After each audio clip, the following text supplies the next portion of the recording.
Tokuji Miyasaka. I'm a 17-year-old violinist from Pullman, Washington. I'll be playing the BRAHMS Concerto First Movement for you today with Yandi Chen. And this piece is really one of the great works for violin. Brahms drew a lot of inspiration from my personal favorite piece, the Beethoven Violin Concerto here. And really, these are two of the most monumental works in the repertoire. So I hope you enjoy. Thank you for being here.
Okay, wonderful, Tokuji. Did I pronounce that right?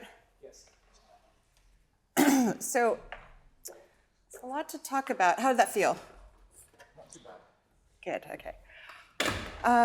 Let's actually start. I want to work on the pacing and the whole opening, but I did want to start by talking about the intensity of Brahms in general and of this movement in particular, and the opening where the violin comes in, and then also coming out of the first theme when you have the first forte marked. Let's just look at that. And then also where you just ended, where it's marked forte. There are these moments where Brahms writes forte and where we want to play with intensity, right?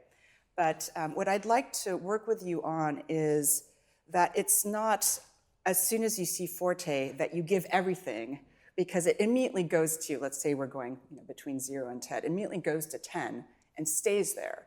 And what we want to do is figure out how to have that intensity where the forte is marked, but to actually build as well, because it's always going somewhere, right? That forte is not the moment of peak intensity. So let's actually work backwards. So where you just ended at the end of the exposition, sorry, let me just get organized with the score.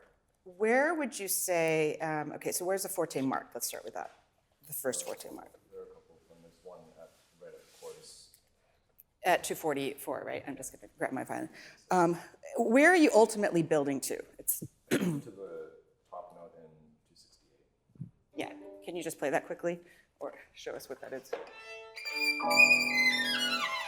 Right, so, coming out of the beautiful second theme, the orchestra's dying away. And as soon as you got here, you were already pretty much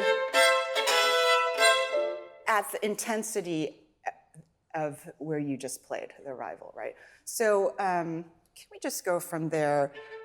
So certainly we want that intensity maybe on that first entrance, but if you can think of having energy, articulation, but saving something for where you're going, okay? The other thing, okay, actually, just play a couple bars.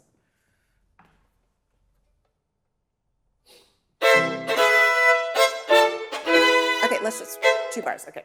Now, what did Brahms write on the second bar? Sorry, on the first bar on the second beat? Yes, do you, right now, it sounds very equal, the intensity you're getting, dum ba dum bum bum ba pam. So can you shape a little more to there? The beat one is important, but the shape of will already give it some of, it won't be so immediately incredibly intense. Okay, just a little more shaping. Dum ba dum ba dum.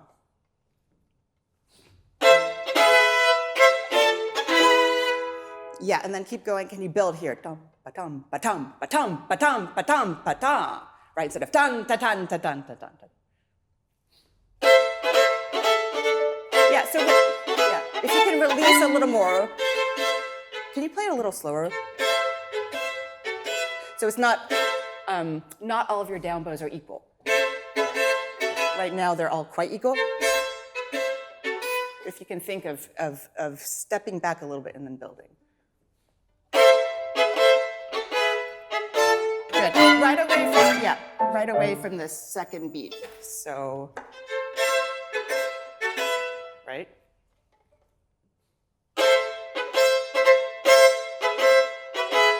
Yeah, even a little more.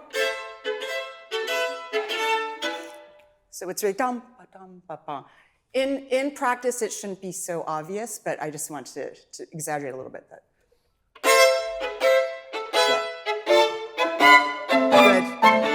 Now, yeah, keep going, and don't give everything yet, because we still have a long ways to go.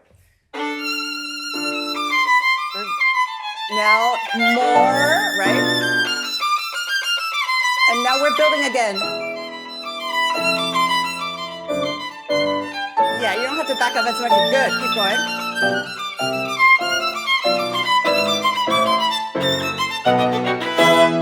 Good, keep going. And here again, the energy you behave here, but you have to leave room for.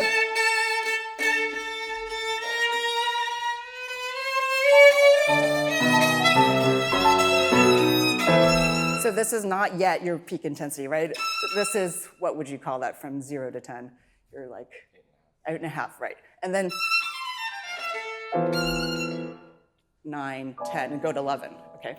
Can we go from here? So what I'm talking about, the building, it should not, when you back off, it shouldn't be obvious it's happening, but you should constantly be trying to shape until your arrival point, okay? Yeah, 1, 2, 3. All right.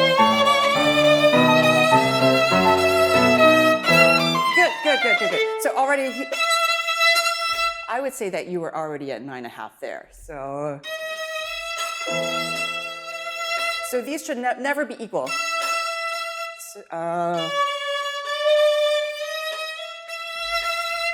Okay, so constant shaping. Can we try it one more time? Does this make sense, what I'm saying?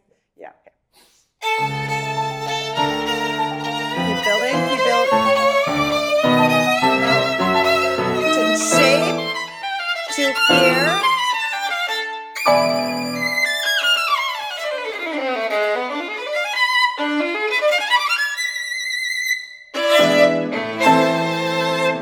Good, so can we work on the other place that I mentioned, which is coming out of the second theme?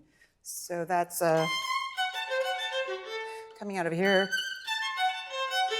So there's a crescendo for 3 bars there, right? Into the, yeah. So can we back up a little bit? Here, when you get to here, it was so incredibly intense what you did here, and I love the intensity, but I felt like there was nowhere to go, right? And it was as if suddenly you had entered a conversation that was, very calm, and then suddenly you started shouting right away, right? So you want to build up that kind of intensity. What's happening in the orchestra when you're playing? Right, so can you play this once, that line? Yeah, go ahead. Right, it's building. Exactly, okay, so let's go, so if you can really go along with the ascending line in the orchestra. Where's a good place for you to start? Maybe there, which is 158.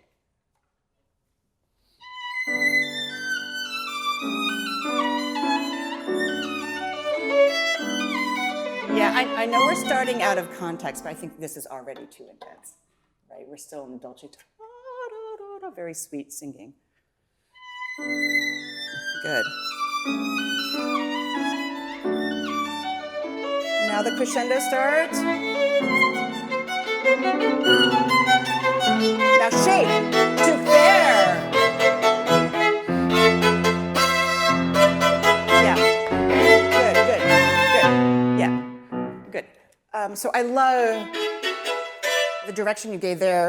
Now here, those were all too equal to me. Okay, so if you can feel it more in the structure of 3, so bum bum bum bum bum bum bum bum bum. Does that make sense? Instead of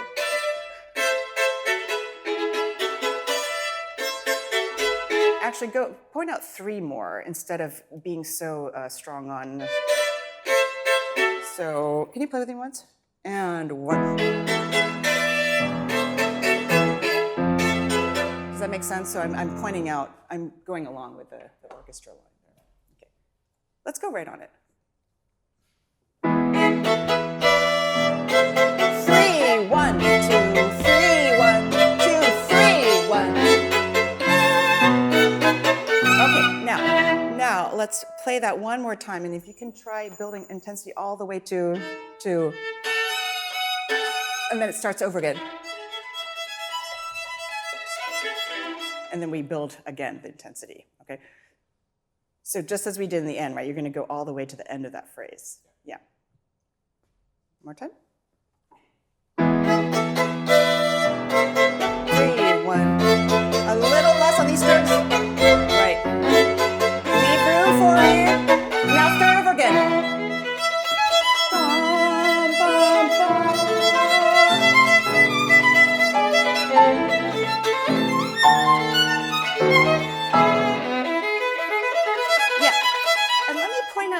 interesting. So you give the most to da, that high note, but actually the phrase keeps going. Okay, so can we do that one more time from maybe 172? So yes, it's the high note, but and the crescendo goes there, but the phrase keeps going. Okay, 172, the end of this phrase.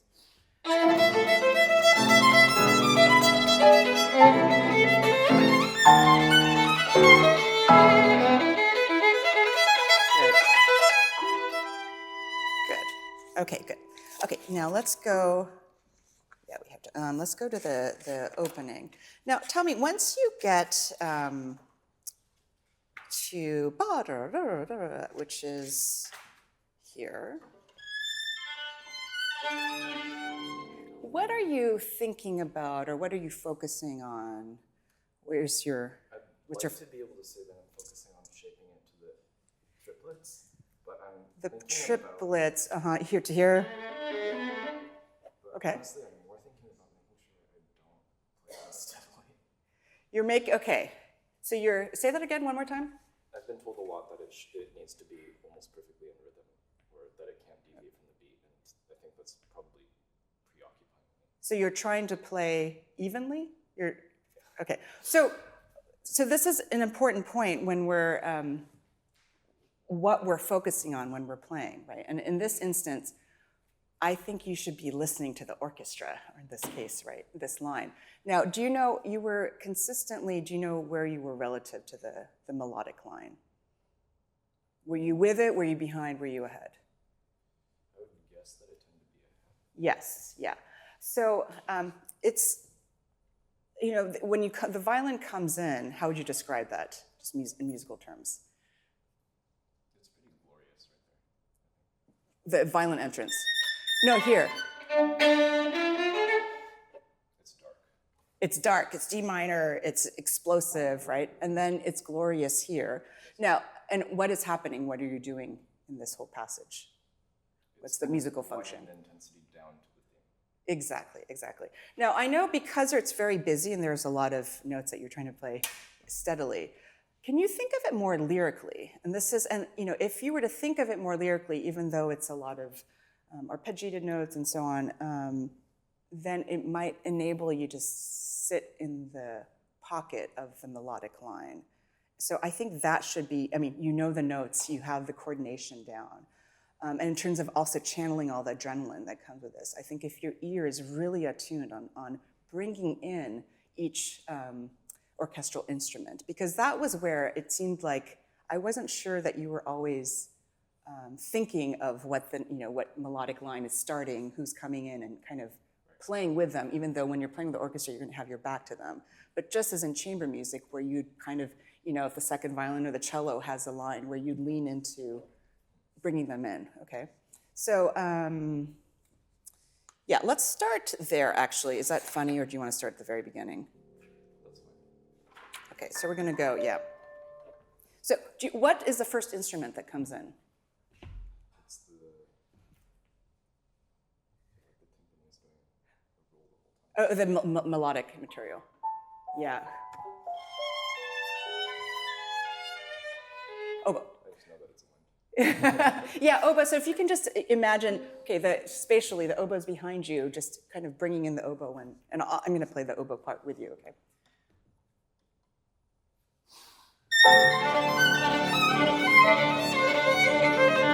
Yeah, and even here, so this is glorious. Are you thinking of it melodically? In other words, are you thinking?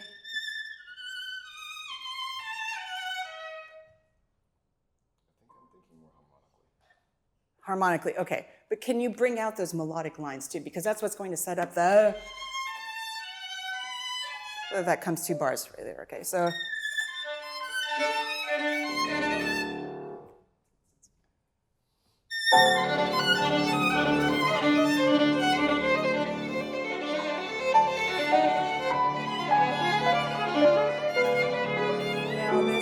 Now this is clarinets.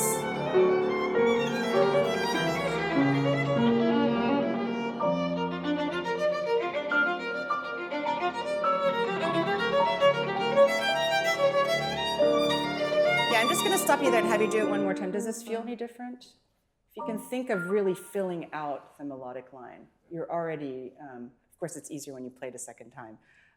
Can you go back and do it one more time? And really think of, there's a flow to it, of course, but think of filling out the melodic line, okay?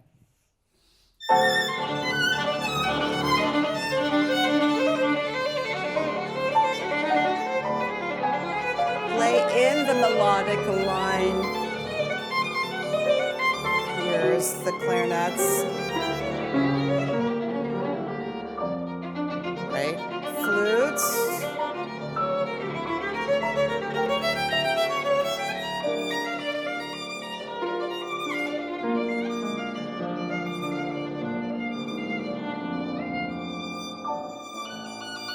Good. Let's go right here. Yes, it's the same thing here. I love the time you take here. Really try to play with him. Okay, he's the entire orchestra here, or the strings.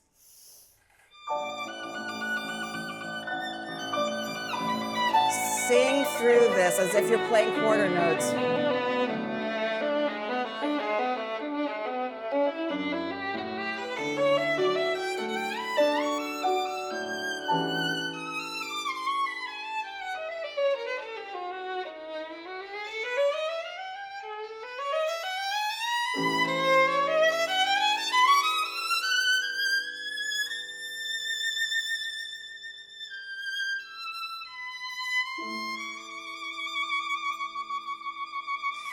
Now let me ask you about how you're preparing the theme that we're now unveiling, or you're unveiling for the first time. The audience is hearing it for the second time.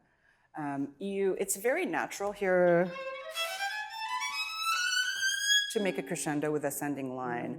Can you try it once, keeping it within, not resisting the temptation to crescendo? But now, can you think about the sound? Sorry, it's very hard for me to talk and play at the same time. What sound do you want before you present the theme? And what's the sound that you want when you present the theme? Because I think that could be more relaxed once it gets to... Relaxed, okay, yes. Can you keep the dynamic more suppressed, but keep a little more tension in your sound? Does that make sense?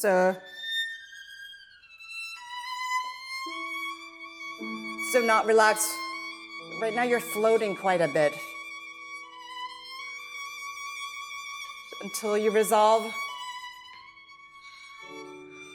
So why don't we go from, actually let's go back to, we have a few minutes left. Yeah.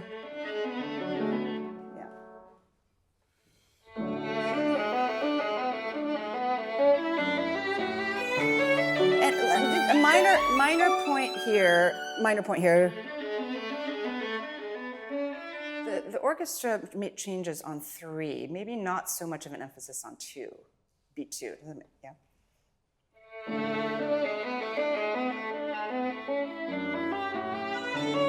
think that makes more sense.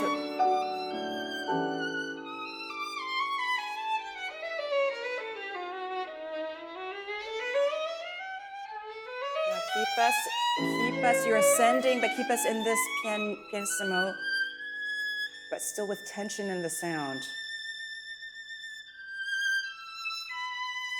Let's go from here, right here, with this. Right, we don't want this sound to release too much with the down bow. Keep the line going over the bow change. Yeah, just great.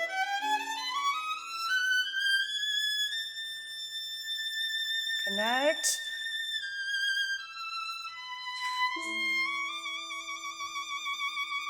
Don't release yet. Now you can release. Good. We're just going to go past this and keep going.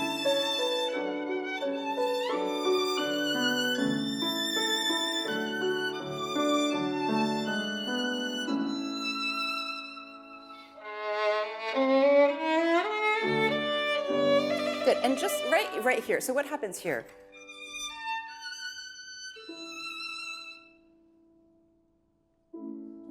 What happens there?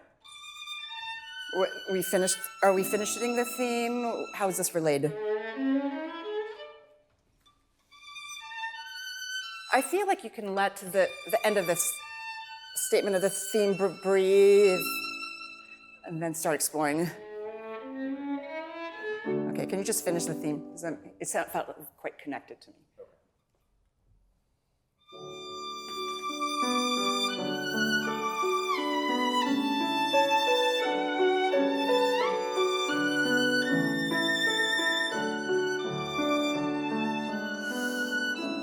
Breathe here. Now we start exploring. Good.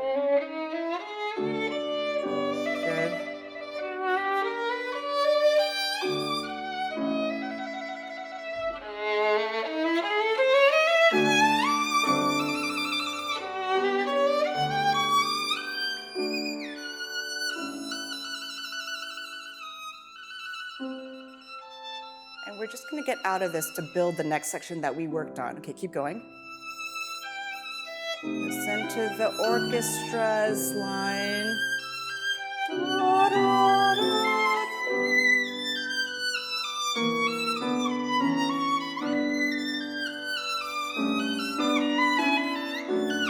Now we have the crescendo.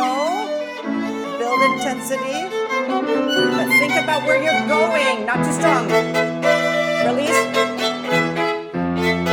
Better. Less. Not too much yet. Start over again. Good.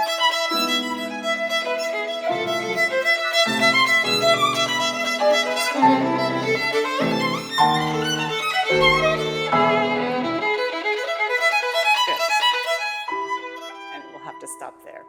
So the sort of large point I wanted to make here is that in a lot of the music we play, but certainly Dvorak, Brahms, you see piano, forte, like repeated fortes. And it's up to us, it's our job as interpreters to, it's all relative, right? Forte is not one thing. And it depends, and often when Brahms marks forte, it's still, the music is still going somewhere. And so we want to bring intensity to the forte, or figure out what did he mean by that forte in that particular context.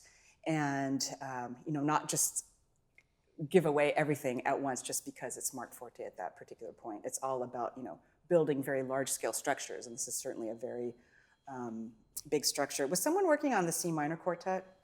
Brahms C minor quartet? You were, okay. And it's similar, in his chamber music of, you don't want to give everything all at once because like that piece, for example, is so intense. And if everything is at the same degree of intensity, it's difficult to keep listening actually, right? Because it's just as when we speak, we modulate our tone all the time, right? So that's the same thing you want to do with, also I mentioned pianos, of how you're coming away from pianos, which you did very nicely in the wind down to the first theme. All right, thank you so much.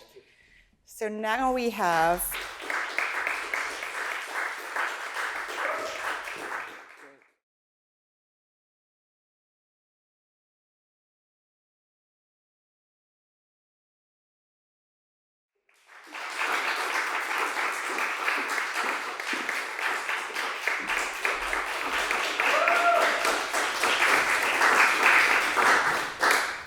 Christy, can you tell us one short thing about yourself and then tell us something about what you're going to play as well, something that we would find interesting. My name is Christy Kim. I'm 18 years old and I'm from Cincinnati, Ohio. This piece, one thing I like about this piece is that it's very fun and lively and you get excited while listening to it. And, yeah.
great. Okay, so how did you describe this movement before you started playing? Remind us. Very fun and lively, yes. And it's certainly, it's very, this antenna's poking me in the back. It's very lively the way you're playing it. It's also very, very strong, and it's, you know, incredibly impressive. What I'd like to work on more is the fun aspect of it. I think you're having fun, right? Are you having fun? I certainly don't have fun when I play this movement because it's challenging, but I'm working on it. So the indication, the tempo indication is Allegro giocoso, right? And so I'm not gonna, you can't answer this. What does giocoso mean? Staring at the lights. Yes, whoever. Yeah, like what's the English word that's similar or related? Jocular, right? Is that an SAT word? I don't know. But there's a, anyone? Yes, lively, fun. There is also, I think, giocoso, the word jocular too in English, there's an element of humor in it as well. And that's part of the fun, the humor part that I'd like to discuss a little bit. We're gonna go back to the beginning, but you know, because I love to go backwards. Can we just, do you have your music? For example, coming out of you know, the whole coda, what do you think is the Poco più presto? So that's 267, right? Coming out of the budo, out of that section. So the orchestra goes, your entrance here, how would you characterize it? It's very beautiful and singing. Sorry, this part. Yeah.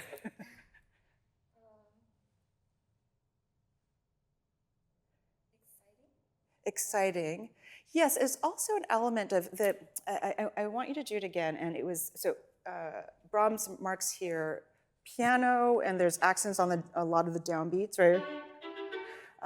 Piano, ma ben, pronunciation is awful, marcato, right? So the way you played it was very, as I said, strong, and it was very quite accented. So of course the articulation is important, but can you infuse it with a kind of daredevil, like it's faster, right? And you're kind of egging the orchestra on. So there's more of a, do you know the word madcap? You know what that means? Madcap, like, can someone define that word for me? Anyone? Alyssa? Madcap, like frivolous, fun, kind of crazy fun, okay. Okay, can you play it once? So in other words, your articulation is great, but can you kind of egg us on? Like, oh, something's about to happen, something's cooking, okay? Like you have an adventure, we've already gone on a big adventure, but like, oh, now the adventure is getting even more exciting, okay? That's, madcap is like, you know, kind of crazy adventure. So can you, can we hear from 267? Yeah, this is just your 4-bar.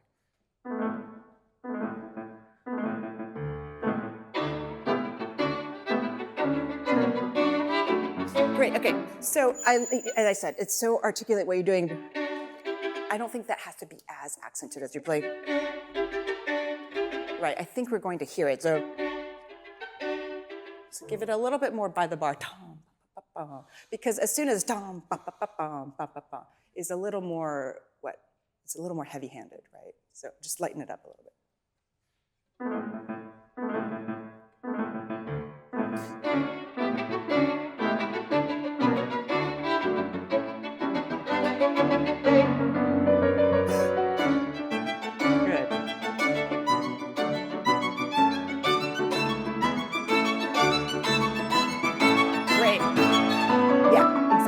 Yeah, and so if you can take out, I think this time it was better, you took out some of the extra accents you were adding in there, right?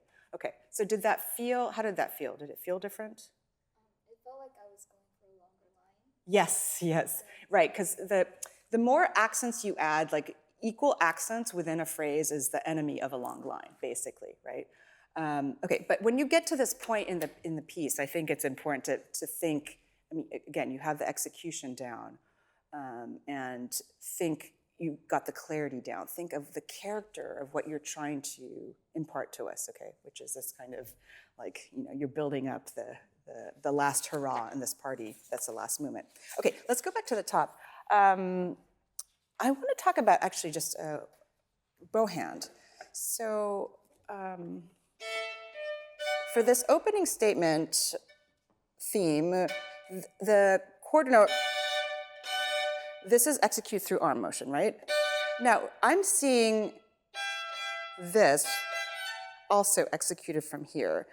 Can you try exaggerating using the smaller muscles, meaning having more flexibility? Now, why am I asking you to do that?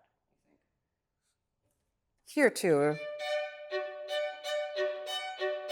So this is arm, where I'm using the entire arm, right? And here, of course, here my arm is moving, but I'm motivating the stroke more through the smaller muscles, meaning through the hand, and I have more finger flexibility. So why do you think I'm asking you to do that? There's two reasons, actually, or maybe more. But. It's easier to release. Easier to release, yes. And why do we want more release? The sound will come out. There's more resonance and there's more flexibility in the sound, yes. And another reason is that just a basic principle that's very important in all of our playing is to be as efficient as possible with how we use our body, right? And for a lot of strokes, we don't need to use the big guns back here. We can just rely on the smaller muscles. And it's much more, it gives more clarity to the sound, more flexibility, but it's also just more efficient with how we're using our body. Okay, so can you just try that once slowly, or actually just play this part, and then, and just really feel your wrist, the flexibility of your wrist, and just letting go of your fingers, right, so that they're not gripping.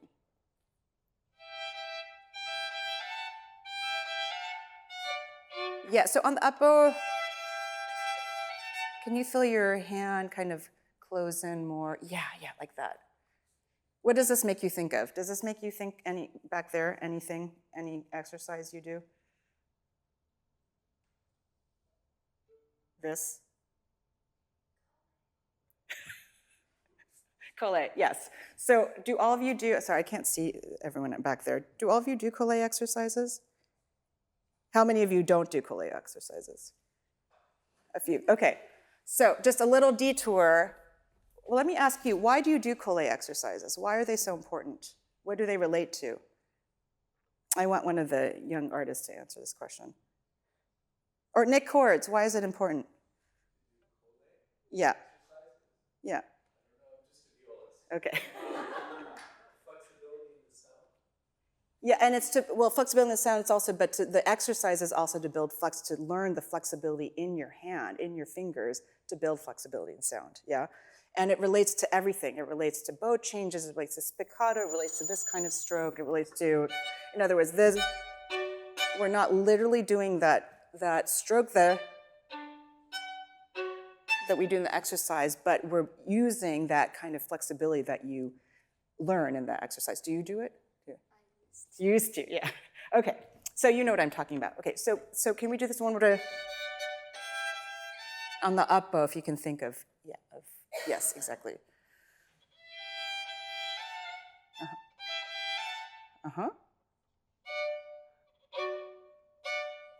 And you can use your arm too.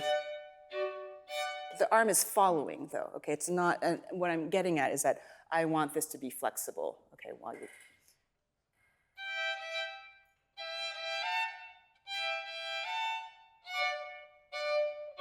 yeah, and the motion is so, but what you were doing, which sounded really good, was using your arm, which you should be doing, but this was quite stationary. So I want you to let go of this more.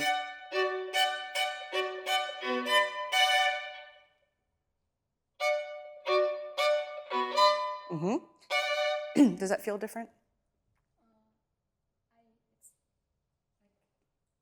I don't need to use my arm or energy as much.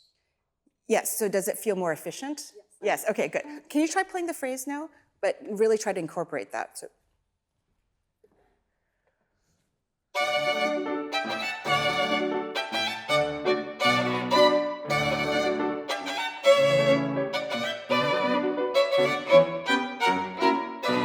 Good, and by the way, you don't have to play that short if you don't want to. You can play it more, a little more relaxed between, yeah, rounded. Good. Fingers. Good.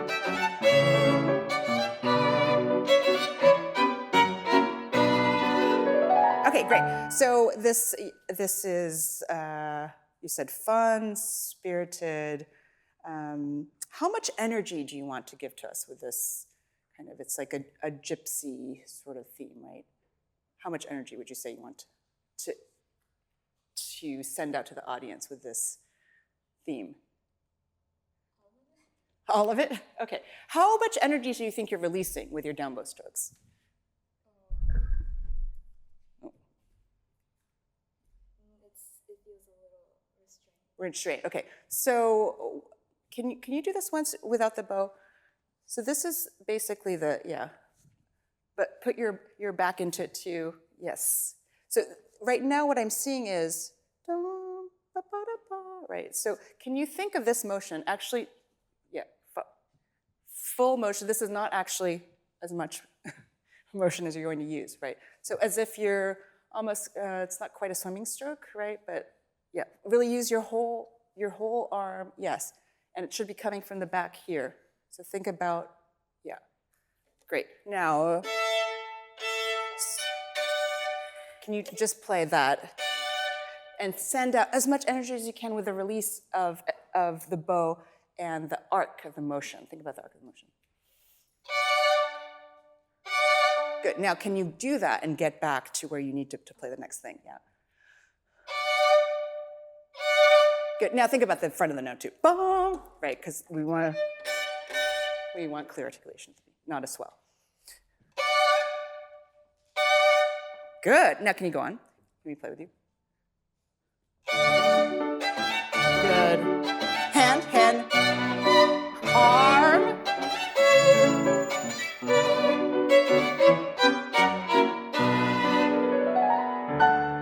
Good. How did that feel? That might have been a little exaggerated, but that's the kind of energy that you want to release, okay? Now, I know we have to stop soon, but can we skip to which is 35. So this is a kind of place where it's very serious what you're doing, and I think this should be more humorous. Right? How do you feel when you're playing it? Well, your focus is amazing, and the focus is good, but because you have the physicality down, now I want your focus to go to what am I doing musically here, right? What are you doing musically here? It's kind of, it's like a game, or you're chasing, right? So it's just, yeah. Maybe it's 2 bars into it, yeah.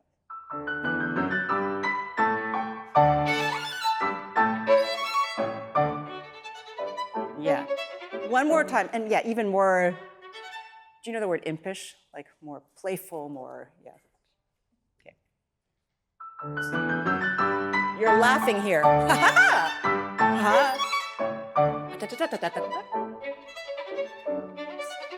Good. You're chasing.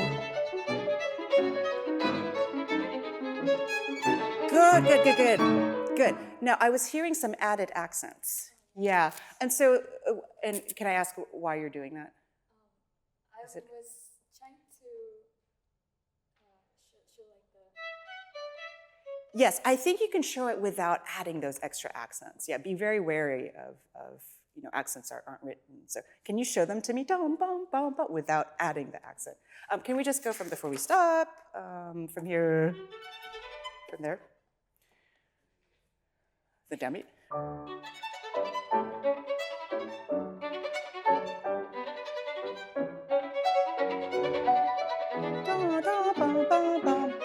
That's enough. Okay, good. Now, before, and then here, by the way, this too. You can play around with time a little bit more. Ba-da-da-dum, ba-da-da-da, right? There, that's not a run-on sentence, okay? Can you just play this passage one more time? And can, I'm not gonna say more than this. Can you think of releasing your wrist even more for this? Instead of a, stay please.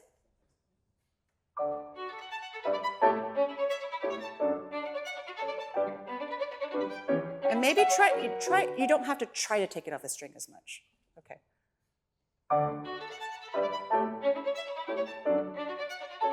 Wrist, let go of your fingers. Now sing this line.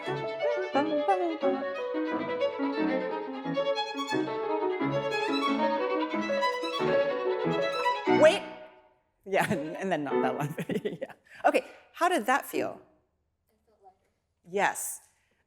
It's always risky asking this, but did you hear a difference? No. Did you hear a difference? Yeah, what was the difference you heard, Alyssa? It was like easier, like it didn't sound like something. Yeah.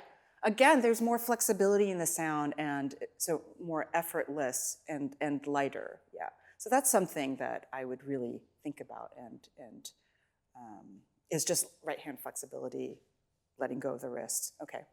And as I was just talking about, not adding false accents, like we worked on the end too. Right. Those extra added accents are, I think, the enemy of creating playfulness and long line. All right. Okay, great. Thank you so much. I know we have the next person to who's playing, but I wanted to take a detour, slight detour. Do we have time? 5-minute detour, which you can be part of. I just wanted to talk about something that you probably all know about, but was really never talked about with me when I was, can we turn the lights up? When I was a student, which is just flexibility. I was just talking about right hand flexibility, but I want to talk about stretching. Do you all stretch? How many of you stretch? Okay, none of you stretch?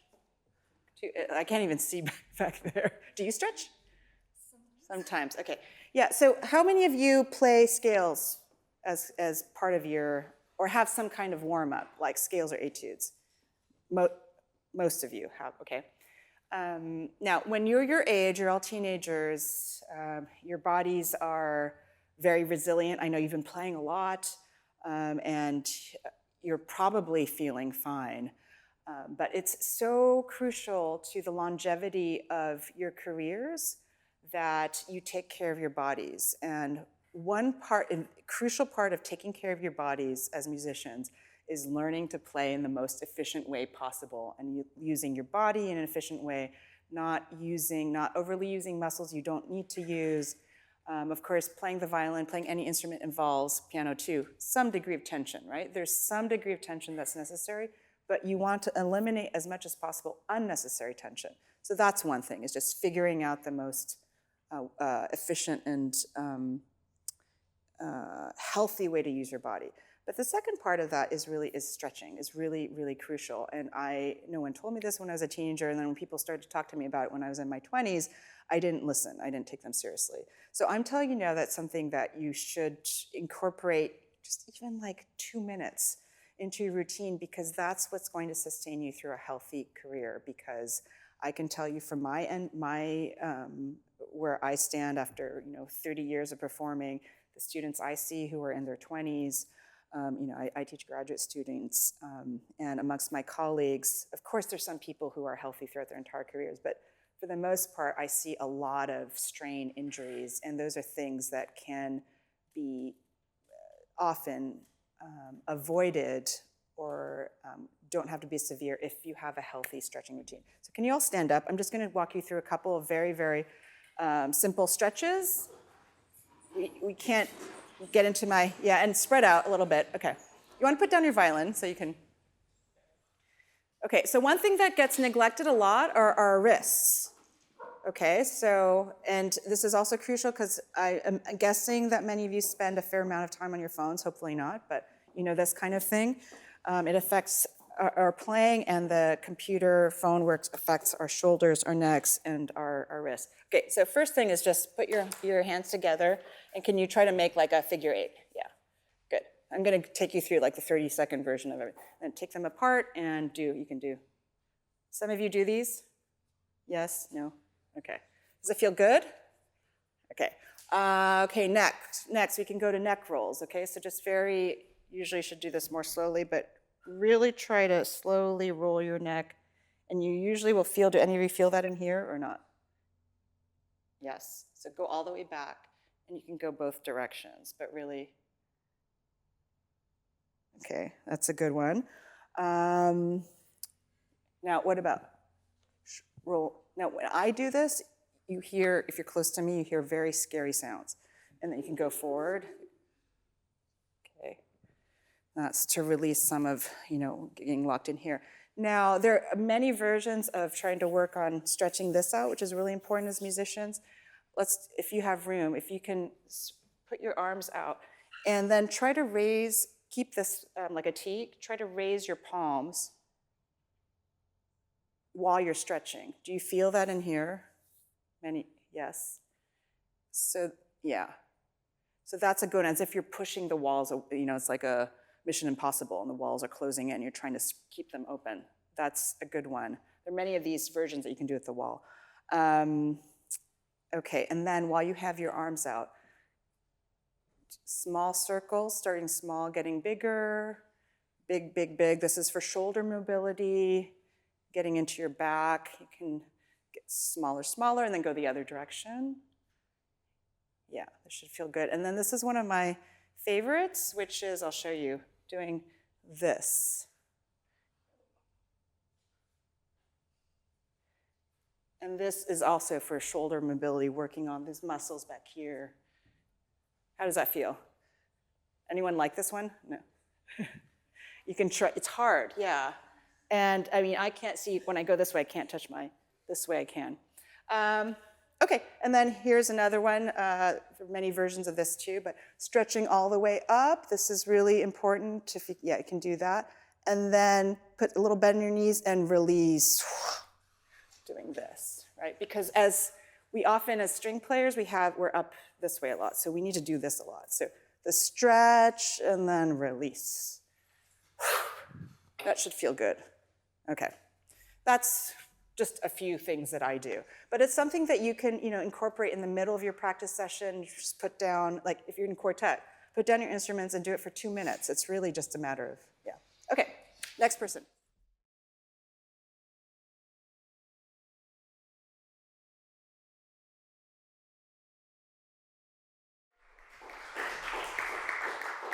So here, can you tell us something about yourself and one point of interest about these? You're playing YSAİ, right?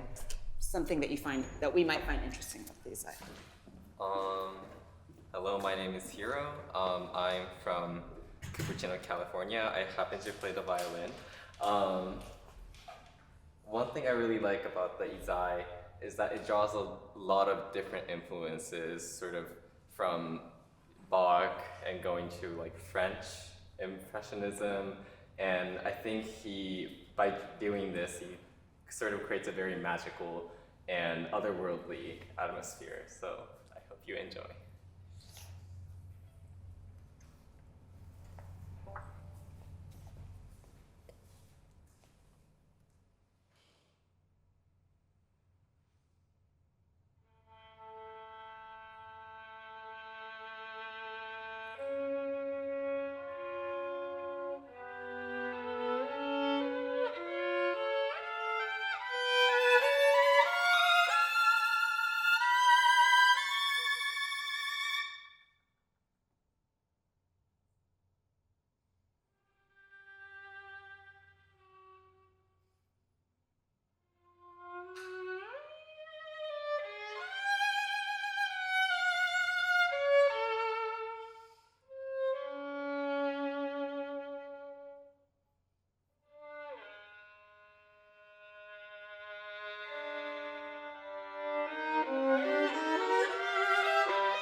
Great.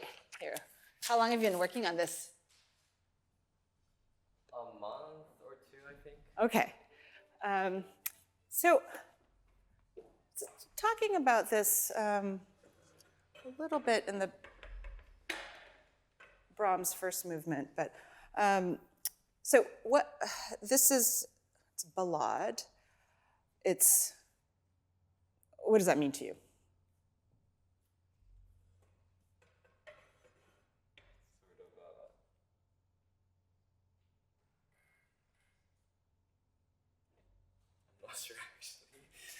Well, the ballade refers to, like, do you know some other composers who wrote some ballades?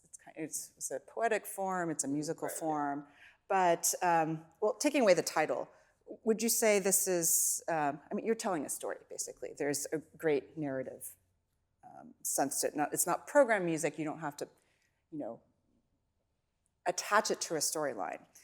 But the importance of telling a story, or a short story, novel, in the case of like Brahms Concerto, it's more of a novel, it's more of a short story, is that there are clear paragraphs and chapters, right? And right now, so what I'd love for you to focus on even more in your conception of this piece is where those paragraphs, there's sentences, paragraphs, and then chapters, the bigger sections, okay? So can you just walk me through very quickly what you think maybe the chapters are, or the bigger, maybe that's too strong of a word, but.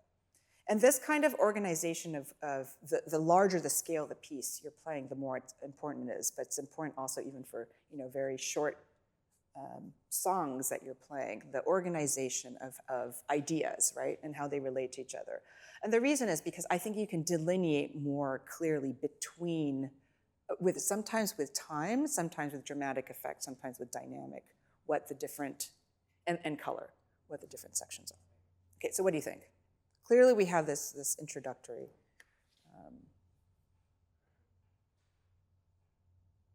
Okay, so what do you think the first big section is?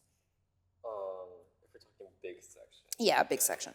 This whole entire first page. Yeah, leading up to this, right? Okay, and then there's clearly that's. Another update. Yeah. This is, I think, another entire. And then that's a new chapter, I would say. Yeah, very dreamy, exploratory, right? Okay, and then? Right here. And then, by the way, in this, so we're talking now about this section, where there's a place that this, where does it lead to? I mean, it's wandering, it's meandering, but then there's a place of incredible intensity at which it arrives, right? Where is that?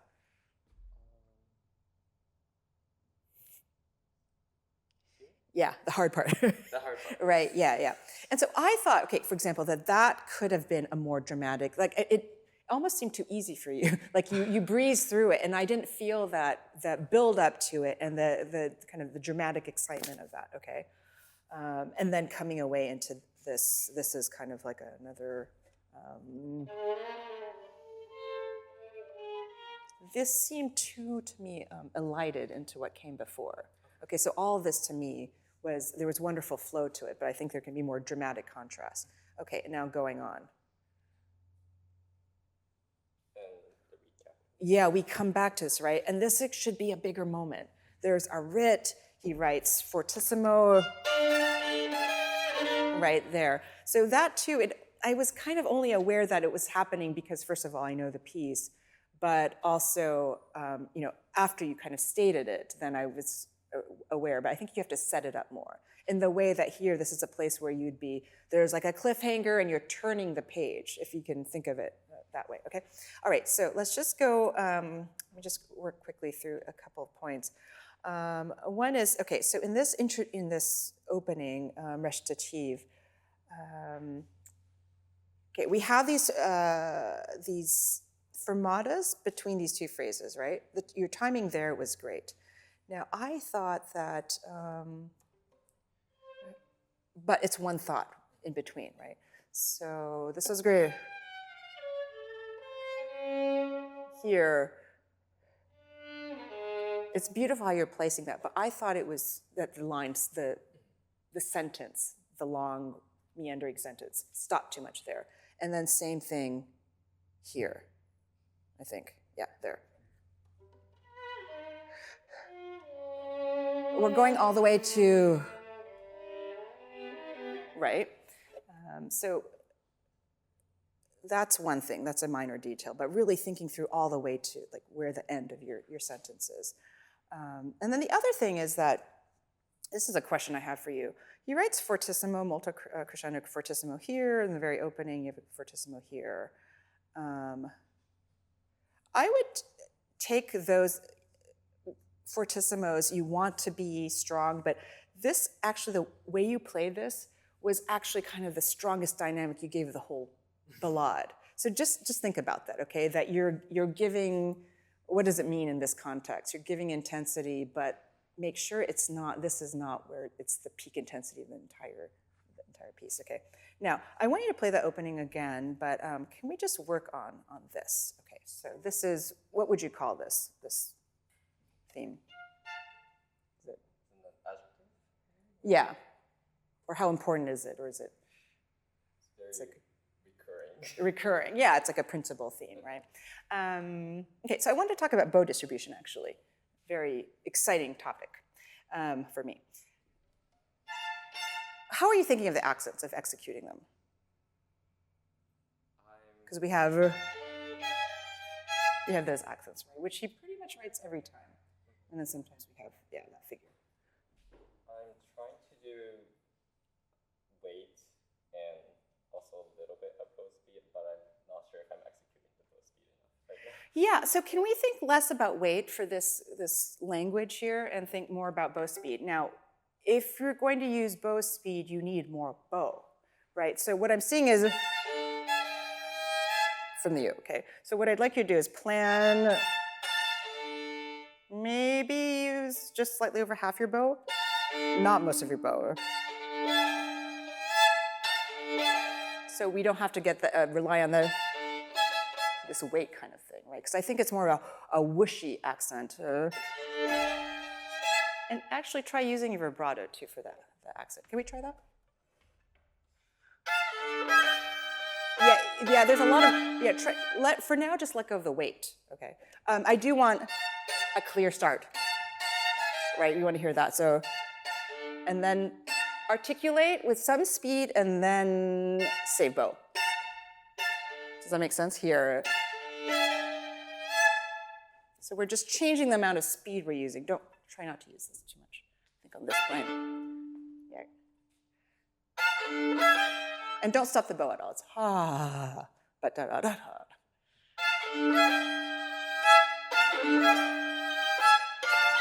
Yeah. How different does that feel? I feel a little bit out of control. Okay. So were you trying to control it by stopping the bow, or? I think so. Okay. So take it back. Take the bow speed back one notch, but don't add it back in the weight. Okay. I don't want you to feel totally out of control, but I don't think this is the kind of thing that needs to be so hyper-controlled, right? Not that you're playing it that way, but it is quite controlled, and I think it can have more abandon. Because who was this written for? Who was this dedicated to? Ines. Yeah, Ines. Have any of you heard recordings of Ines? Some of you? Okay, Nick Cords has, apparently. Yeah, there are recordings of him available, and it's something, also, how many of you have heard recordings of YSAİ playing? I would strongly recommend for all of you, at some point, to listen to these old recordings of Ionescu and YSAİ, just to get in your ear what their aesthetic was and what their sound world was like. Not because you have to imitate it, but it really will inform your approach. Right, and I think this kind, the way actually both of them approach accents as well is different, not so angular. Okay, try it one more time.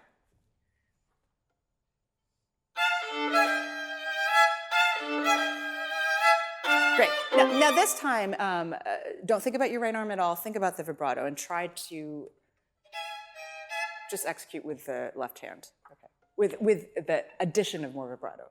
Okay.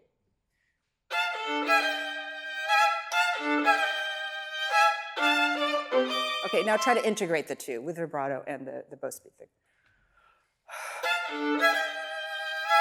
Yeah, so the bow speed should be changing at that point.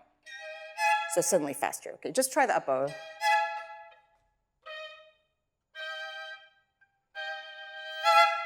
Yeah.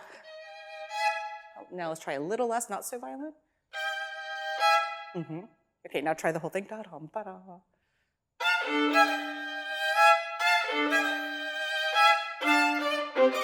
Good.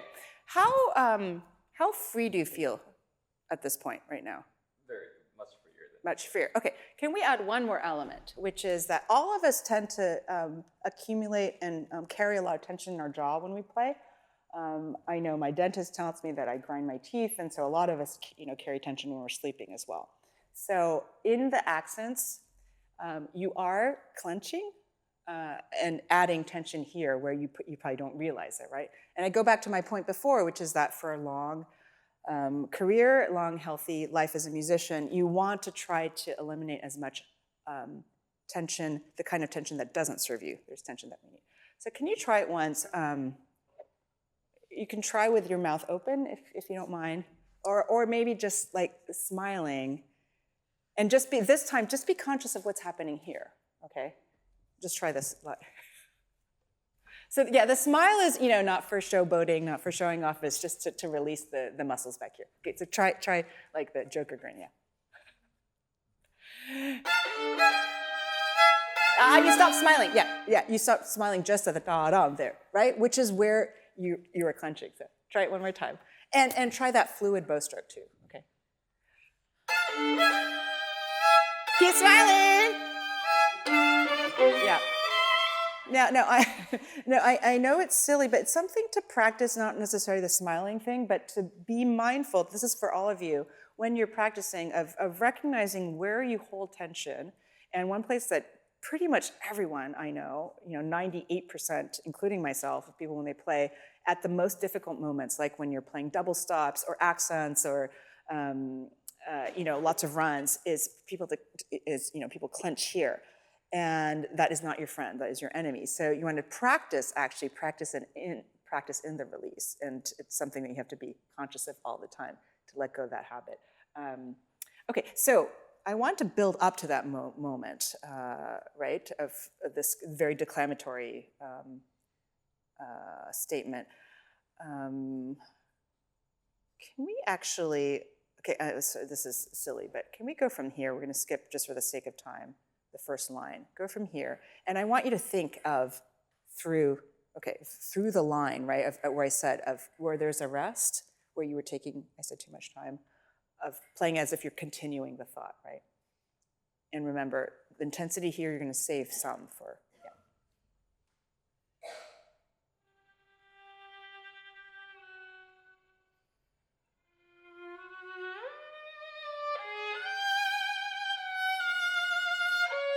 Maybe just breaths.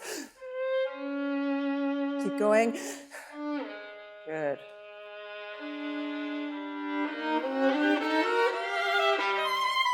Now sing these accents. Good.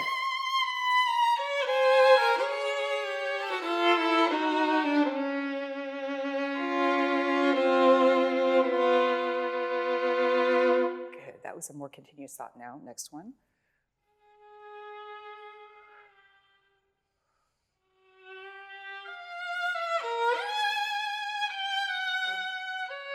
Breathe. Keep going. Too much time, almost. 2 here. Release your jaw. A little more direction. Now.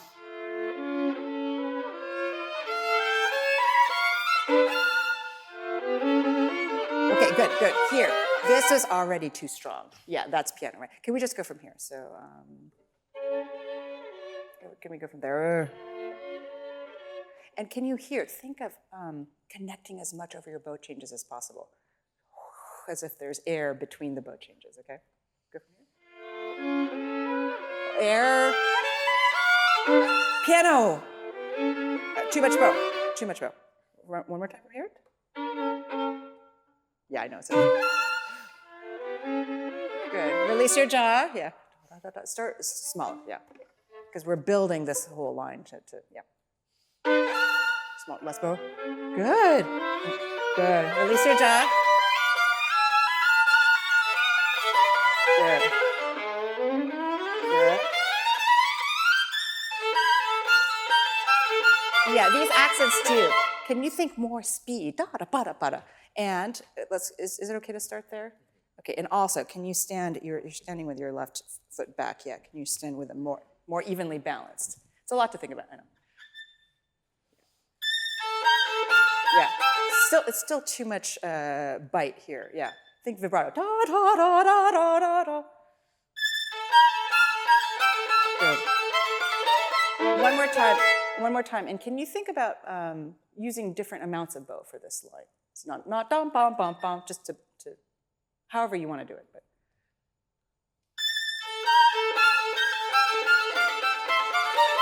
Good. Okay, what did he write here?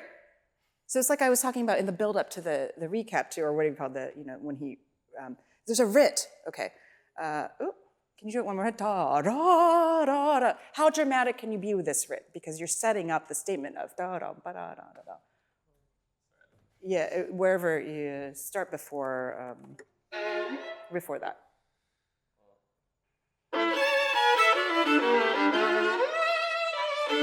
Yeah, okay, da, da. How much can you hold there? Da, da, da, da, da. How much writ can you do? Exaggerate. Yeah, okay, one more time. Can you do that one more time? And a little more bow speed, less weight.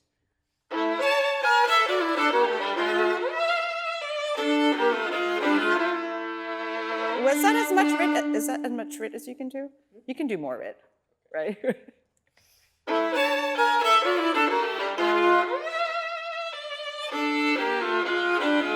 Wait! Right. The suspense should kill us. Da, what's gonna happen next? Okay, just go on that up. Da. Right. And now you have to come back down to build up to da da da. Okay. Go one more time from.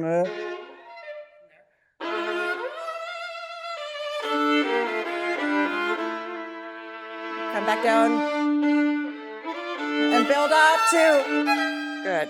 Bow speed. We have to stop it. Okay. Great. So just in summary, for the other sections too, if you can really think about the timing or the breathing that you're taking to differentiate each of the small chapters in the story. Okay, great. Thank you so much. And think about that bow speed thing.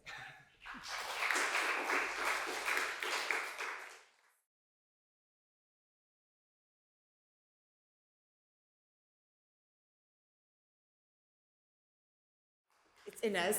Yeah. Can you tell us very quickly one thing about yourself and one thing about this piece you're going to play? I'm 15 and I come from Spain.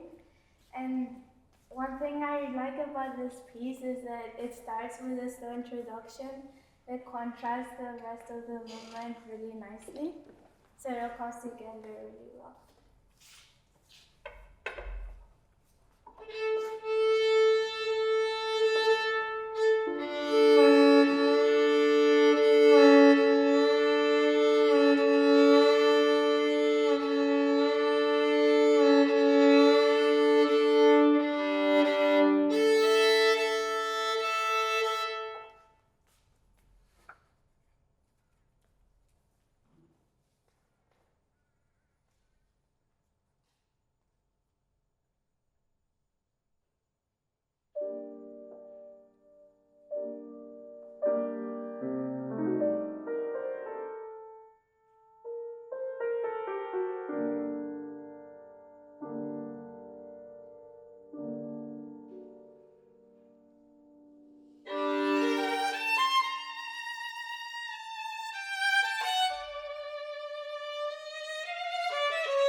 Wonderful. So it's Ines, right? Yeah. Yeah. So beautiful.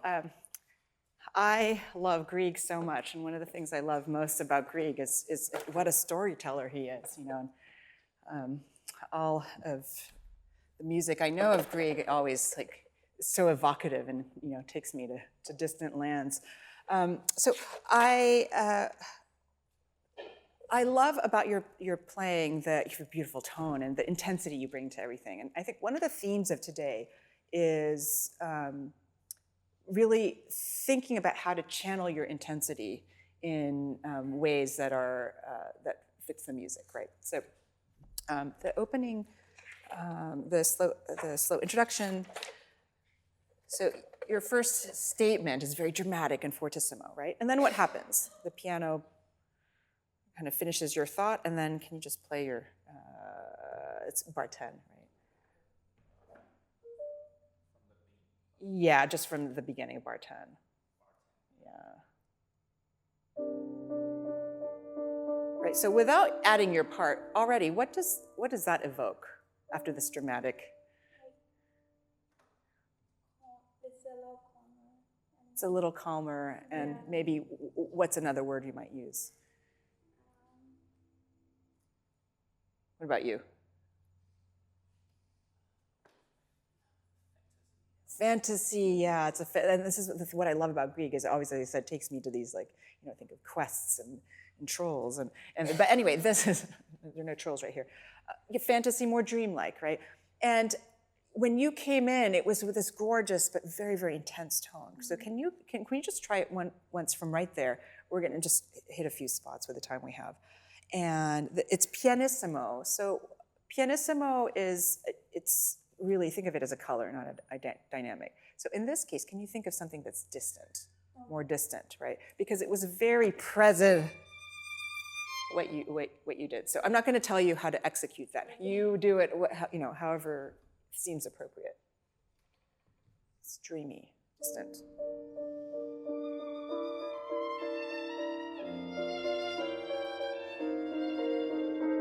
Good, and then it's a little, and then this is a little more affirmative. Good. Try it one more time. So how was it different technically what you did? As I said, I wasn't going to tell you what to do. I went into the string left. Into the string, okay. Can you go even further in that direction? So in other words, try even a little more air. So, just to contrast with what you did, in the opening.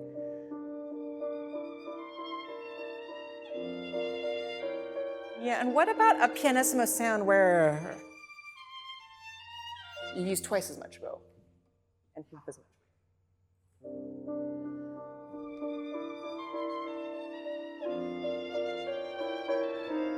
And now you can start to come a little up, yes.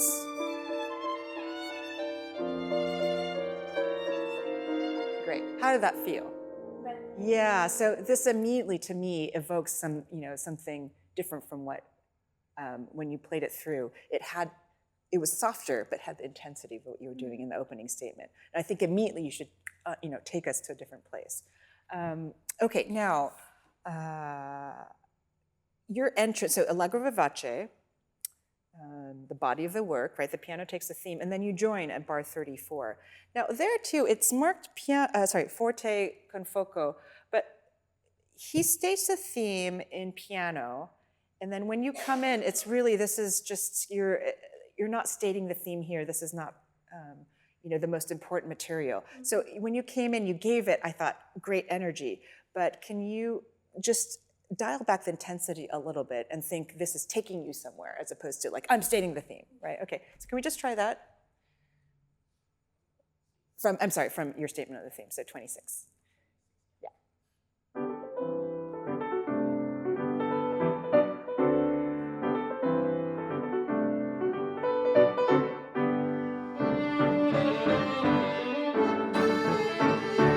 Yeah, good. Yeah, so even more, I would say, even more direction in your sound. So that kind of, sorry, let me play with you. It's so small I can't read it, but the pianist go. Yeah, so not so, the sound's traveling somewhere. Maybe just 2 bars before she comes in.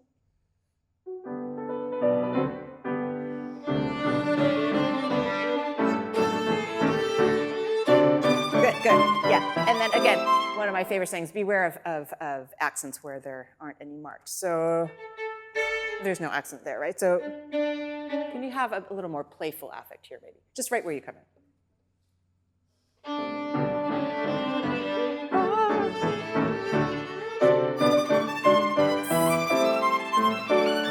Great, yes. Because right away, he writes forte fortissimo, but this is the very beginning of this very long, first movement. So, okay, let's just jump to, actually, can we jump all the way to where you have the theme, this first theme, but in the return, which is like 3, where you have FFF, 259. Okay, so it's 265, or do you see where I am? I'm not saying that. Okay, so here, we've heard this is the first theme that he just played at the very beginning in piano, and then where we left off, you take it up again. Here, in the recap, you're playing it FFF. What does the FFF mean to you? It means it's like what's stronger than the first time. I think it's more triumphant. More, yes. So I would say strong. The way you played it, you got a fantastic sound, but I thought that there was too much density in the sound, and you were trying to play it stronger. I would think FFF means that it's, yes, more triumphant, even more open, just more overt, as opposed to stronger. Okay, so if just shift the mindset a little bit. Okay, and then yeah, actually, just play it. Like, can we go from 263? And I'm just going to have you play until it's marked piano. Okay, so.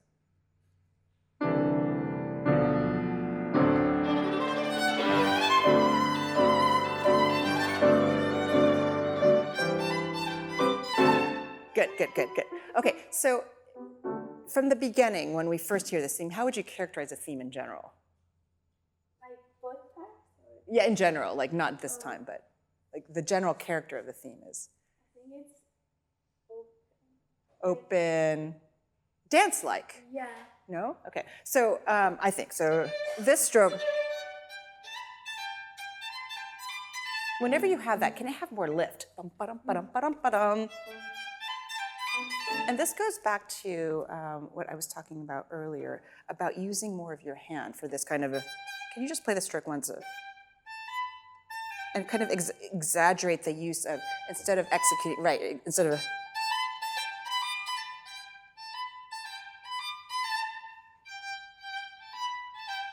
yeah, and can you lift on the down bows too? And if you can think of the bow as kind of going along this, sort of doing that. Does that make sense, as opposed to just going dum, bum, Yeah. ba-dum, sort of doing more of that? Does that make sense? Yes, yeah, okay. Now, can you play this right on the theme? And then when you get there, have that kind of lift. Dum, ba-dum, ba-dum, ba-dum, ba-dum. Okay.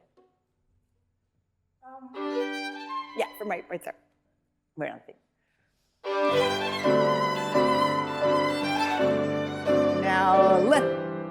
Sorry, one more time. Yeah.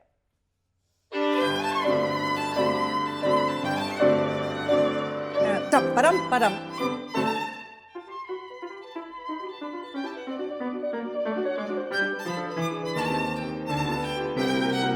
Keep going, and here, and then keep going, and this is where I want you to have, yeah, exactly.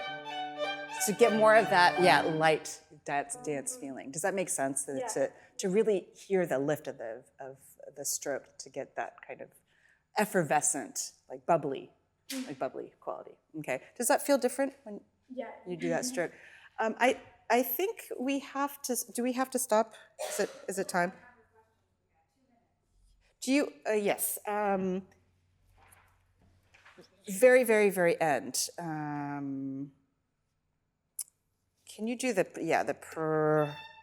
presto at the very end? So here, yeah, just play it once. And can you think in the think about this using your hand more? Yeah, more flexibility there. Yeah, sorry.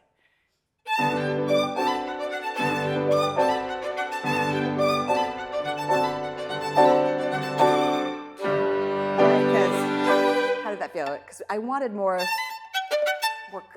articulation, more there. And I think if you let go of the wrist more and use, yeah, you were doing it a little more. Did it feel different?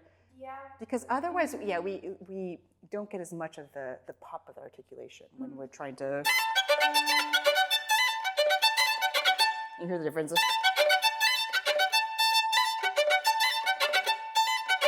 One more time from the presto.